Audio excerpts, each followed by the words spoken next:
Good morning everyone! It's me again, Marco Rio, your Quezon Province Trusted Realtor. Andito po ako ngayon kay Citrus Heights.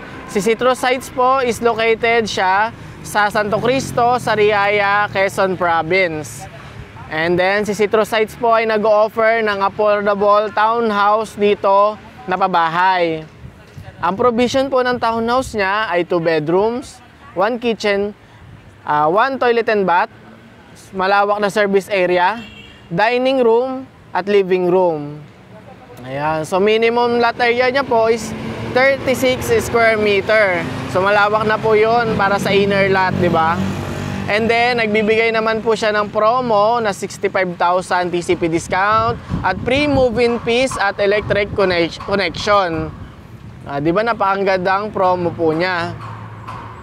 And then, available nga po pala si Citrus Heights through Pag-ibig, bank, tsaka in-house financing. Kaya po, napaka-flexible. Hindi po kailangan na kayo Pag-ibig member. Kung kayo may business, pwede din po. So, ganun.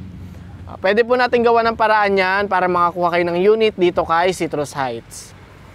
Napaka-accessible po ng lugar na to kasi malapit po siya sa lahat. Malapit po siya sa mga schools, churches, gasoline station, malls, pamilihang bayan. Malapit din po siya sa Candelaria proper at Sariaya, Quezon proper. Kung nasaan po yung munisipyo at mga malalaking establishments.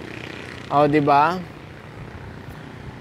Ayan yung actual site, guys. So, malawak po ito. And then soon, 2026, possible ma-turnover na po ang mga unit dito at matatapos na po ang paggagawa. Ito po yung sample computation ng Townhouse 44 ni Citrus Heights. Ayan po sa screen. Ganyan po ka-accessible at ganyan po ka-mura si Citrus Heights. Kaya affordable po ito ng mamamayang Pilipino. Ayan. Kung gusto nyo po mag-reserve ng unit, PM lang po kayo sa akin. Set po natin ng schedule.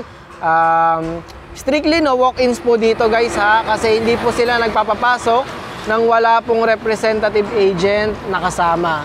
Kaya yon, set natin yung schedule nyo, then tripping po tayo. Yun lang, guys, and have a good day.